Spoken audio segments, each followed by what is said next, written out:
Hi, friends, and welcome back to the Parenting Lab. Today, we are exploring two little words that can carry a huge weight in our lives as parents. And these are the words I am versus am I. On the surface, they almost look the same. But when you hear them out loud and when you feel them in your body, the difference is so powerful. I am is grounded and solid and full of truth and confident. Am I, on the other hand, is shaky and uncertain and often filled with self-doubt. And for so many of us, parenting exists within that little question mark. Am I a good mom? Am I doing this right? Am I really what my kids need? Am I enough? I hear these questions all the time, both in my own head and in conversations that I have with other parents. And while a little self-reflection can be healthy, if you find yourself stuck in the am I questions, especially when they're about who you are rather than what you're doing, they can start to drain your confidence and your motivation and even your joy in parenting. But when we shift into I am, something powerful starts to happen. We anchor ourselves in what's true. We step into abundance and we remind ourselves of the strengths we already carry. That's what we're talking about today. That shift from living in the uncertainty of am I and really stepping into and claiming the confidence of I am. So why do so many of us live in that am I space? Well, part of it is cultural. Parenting today feels like a constant comparison game. Social media is full of perfect snapshots. Moms with flat tummies, kids eating organic meals, families with matching outfits, parents who never seem to lose their cool. And we scroll and we compare, and that little voice in our head starts to whisper, am I doing enough? Am I measuring up? The myth of good parenting is everywhere, and it's so easy to question our own value and wonder whether we fit in. We're told, either directly or indirectly, that there's a right way of doing this, that if you just read the right books and follow the right routines and check all the right boxes, you're going to raise perfectly adjusted children. But that myth is heavy, and it keeps us in a constant spiral of self-doubt. We also need to consider that for some of us, the root of this self-doubt goes even deeper. If you grew up in an environment where love felt conditional, or that you had to behave a certain way, or achieve certain things, or hide parts of yourself in order to be accepted, it makes sense that you would carry that same uncertainty into your own parenting. If love or affection or approval always had to be earned, then of course you would keep asking yourself, am I enough? It might even show up in other parts of your life too. Your relationships, your friendships, your work, and your self-esteem. But here's the question I want you to reflect on. Think about the last time you caught yourself asking, am I enough? Or am I doing enough? Did that question actually move you forward? Did it give you clarity, or did it just leave you spinning and unsure and feeling heavy and defeated? Maybe even in a spiral of shame. As I reflected on that question this week, I can't think of any time in my life that self-doubt and self-defeat or questioning my own worth has ever motivated me in a positive way. Those thoughts, at least for me, are a mire that is very hard to escape without help. I will spiral in on those negative thoughts until I'm paralyzed with indecision on how to move forward, unless I reach out from that mire and someone offers encouragement and perspective. I'm going to come back to that other person, that third person in involvement in just a minute. But for now, let's shift to the other side of it. I am is so different. It's declarative, it's steady, and it doesn't mean you have everything figured out. No one ever really does. It simply means that you're claiming what is true about you in this moment. I am learning. I am present. I am trying my best. I'm growing in patience. I'm loving my kids even when I feel stretched thin. When you speak these words out loud, you can feel the difference in your body. There's even some science behind this, and that's another piece that I want to make sure we discuss and not miss, and that's how I am versus am I shows up in our nervous system. Our brains are wired to believe the messages we repeat most often. So if you're constantly asking yourself, am I enough? Am I doing this right? Your brain absorbs that doubt as truth, and your body often reacts before your mind even finishes the question. Your chest might tighten, your stomach drops, your breathing gets shallow. That little question mark at the end puts your nervous system on high alert, as if there's a threat you need to respond to. Even if that threat is just self-doubt, your body doesn't know the difference. But when you shift into I am, it feels different. So try saying out loud, I'm doing my best, or I'm growing every day. For most people, even if they don't fully believe it yet, the body starts to soften. The shoulders drop, the breath slows. There's a subtle sense of grounding. This is because I am signals safety. It's a statement, not a question, and our nervous system loves certainty. It's not about faking confidence. It's about giving your body a steady anchor to return to when those old patterns of doubt start spinning you out.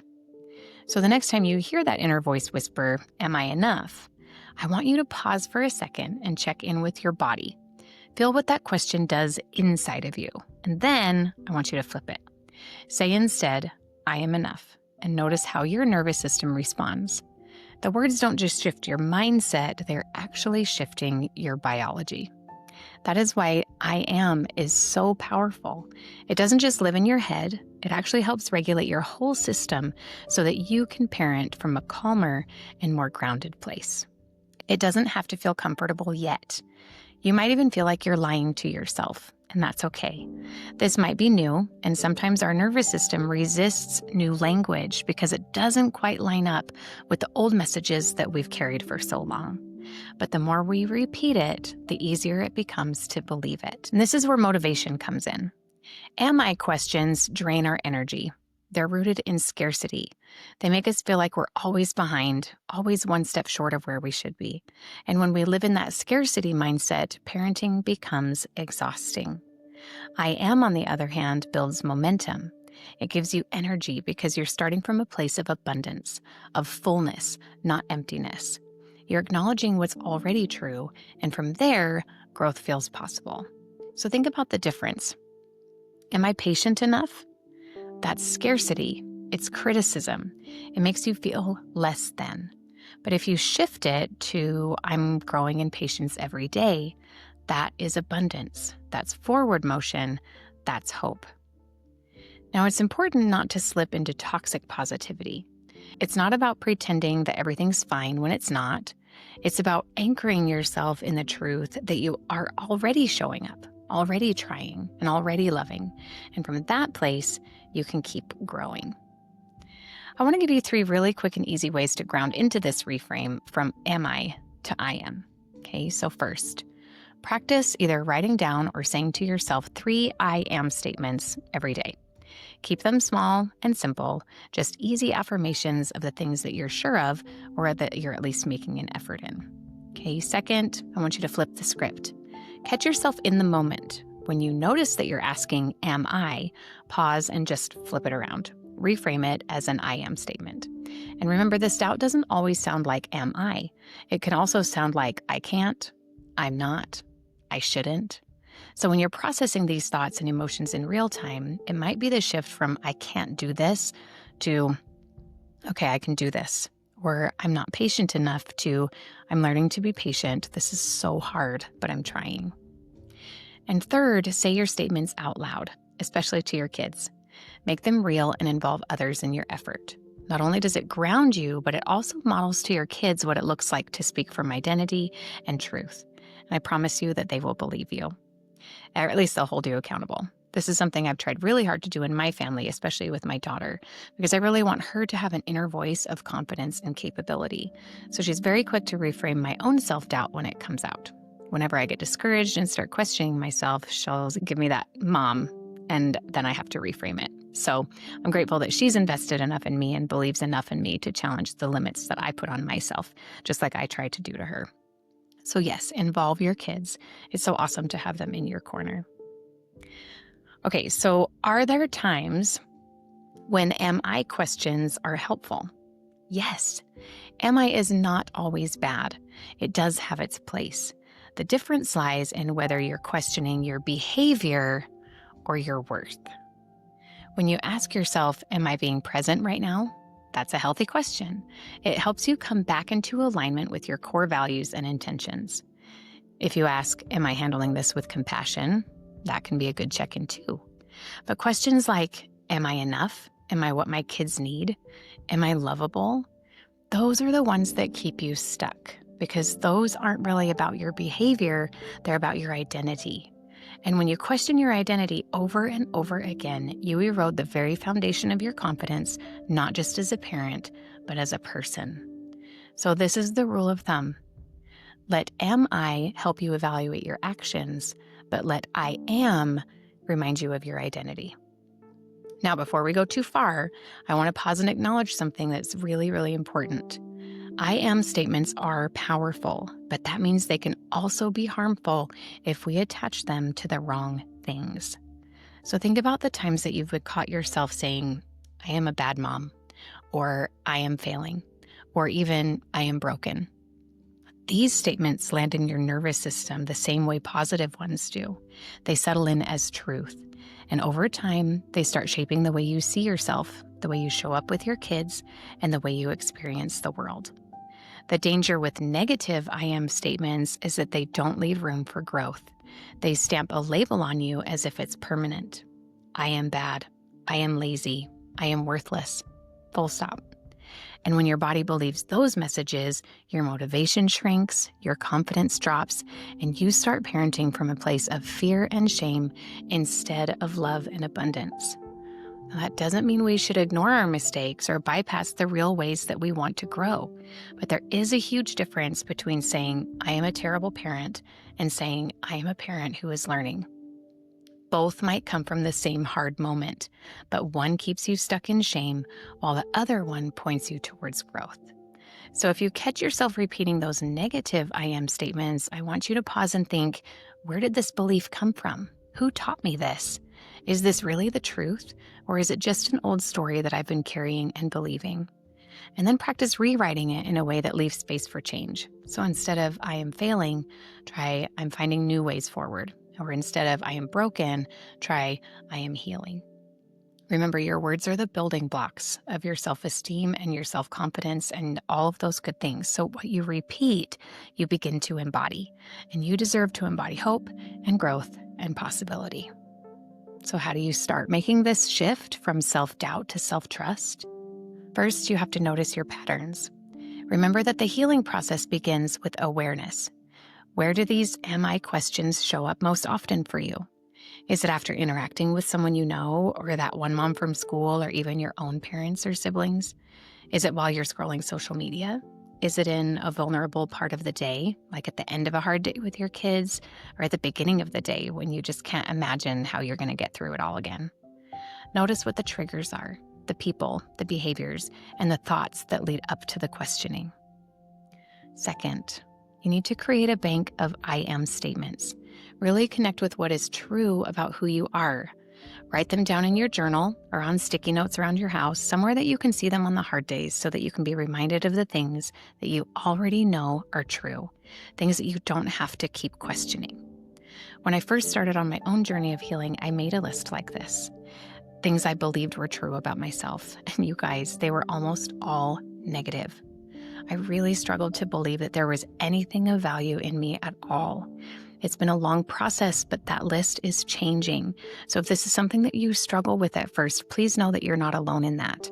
Start with just one and add to it. Which leads me right into my next suggestion, which is to surround yourself with people who reflect truth back to you. We all need a community to remind us who we are when we can't see it clearly for ourselves. This goes back to what I was talking about earlier, how sometimes we're stuck in the mire of self-doubt, that quicksand that just pulls us down further and further the more we fight against it. It's so hard to get out sometimes, and it feels impossible until someone outside of our own struggle, someone that's out here on solid ground, extends a hand or a branch for us to grab hold of and climb out, or even just a few words that can encourage us or bring us enough peace that we can stop fighting and find some rest in it. Those are your people, so look for them. And when they reach for you, reach back. Believe that they can see what you can't. And just as importantly, be that person for others. Forward the Instagram post, share the podcast episode, make the call, send the text. Allow yourself to see and be seen, okay?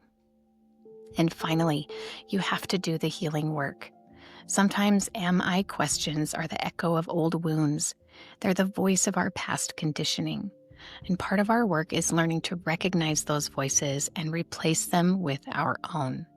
This is the root of empowered transformational parenting, taking the lead in our own stories. We don't have to keep believing what we've always believed about ourselves. We can do better. So let me ask you, what if every time you wondered, am I enough? You instead declared, I am enough. How would that change your day? How would it change your parenting? How would it change you and the way that you feel about yourself? Am I is a question that keeps you spinning. I am is a declaration of truth. So here's my invitation to you this week. Focus on I am. Notice when you're doubting and choose to reframe it. Because here's what I know to be true. You are. You are learning, you are growing, you are healing and loving and worthy, and you are exactly what your kids need. If you want to explore this concept even more, I invite you to enroll in Lab 3 of the Parenting Lab series, Setting Your Intentions as an Empowered Parent.